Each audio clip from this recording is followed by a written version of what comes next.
আসসালামু আলাইকুম রহমতুল্লাহ। প্রিয় দর্শক, আপনারা স্ক্রিনে দেখতে পাচ্ছেন নেত্রকোনা জামাল ইসলামের এমপির গাড়িতে হামলা করেছে দুর্বৃত্তরা। প্রিয় দর্শক, এই দুর্বৃত্তরা কারা? বিএনপির লোকজন না ছাত্রলীগ, নিষিদ্ধ ঘোষিত ছাত্রলীগ আওয়ামী লীগের লোকজন? এখনো কিন্তু আমরা এটা কোনো তথ্য পাই নাই।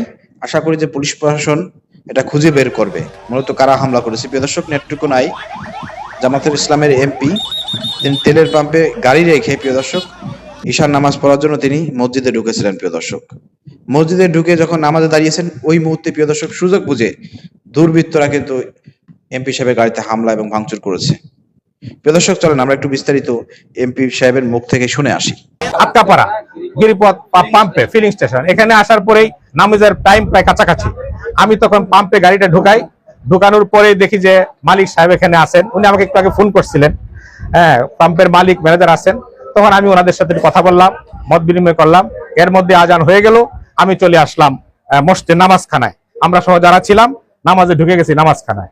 নামাজ চলাকালীন সময়েই আমরা নামাজ থেকে চিৎকার শুনতে পেলাম। এর মধ্যে শুনতে পেলাম গাড়ি ভাঙচুরের শব্দ। এর মধ্যে আমার গাড়ি ভাঙচুর হয়। এখানে এক উত্তেজনাকর পরিবেশ সৃষ্টি করে তারা এসে গাড়ি ভাঙচুর করার পরে আমার গাড়ি ভাঙচুর হয় এবং আমাদের জারি ইউনিয়নের যে সভাপতি ওনারও মোটরসাইকেল ভাঙচুর হয়। পরে ওনারা মসজিদের দিকে ধাওয়া করেন। মসজিদের দিকে আসেন এই সন্ত্রাসী বাহিনী। মসজিদে এসে মসজিদের মুসল্লিরা সকলেই মিলে প্রতিরোধ করেন। দরজা বন্ধ করে দিয়ে ভিতর থেকে জোর করে দরজার মধ্যে ধাক্কা দিয়ে মুসল্লিরা বসে থাকেন, যাতে করে তারা ভিতরে ঢুকতে না পারে।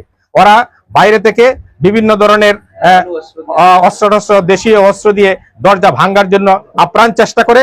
আর আমাকে অশালীন ভাষায় গালিগালাজ করে, আমাদের জয়নাল ভাইকে গালিগালাজ করে, নাইব আমির সাহেবকে গালিগালাজ করার পরে এইভাবে আমরা ভিতরে বসেই থাকি, ভিতরে অবস্থান করি। তারা বাইরে থেকে চেষ্টা করে আমাদেরকে ভিতরে ঢুকে আমাদের উপর আক্রমণ করার জন্য, কিন্তু মুসল্লিদের প্রচেষ্টায় তারা আর ভিতরে প্রবেশ করতে পারে নাই।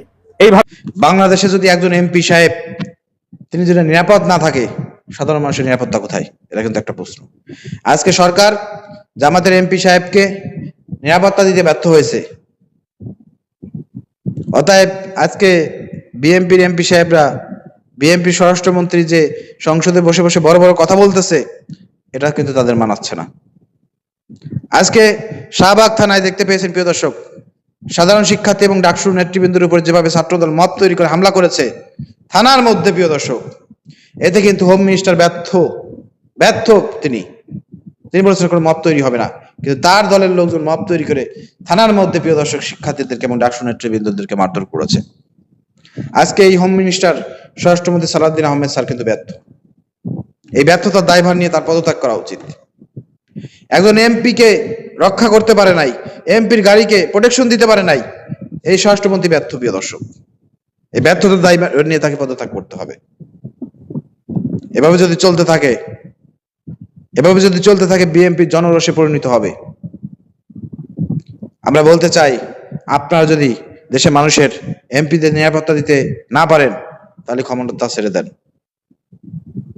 পুলিশ প্রশাসন দৃষ্টি আকর্ষণ করছি, দ্রুত যারা হামলা করেছে তাদেরকে চিহ্নিত করেন, তারা কোন দলের আমরা দেখতে চাই।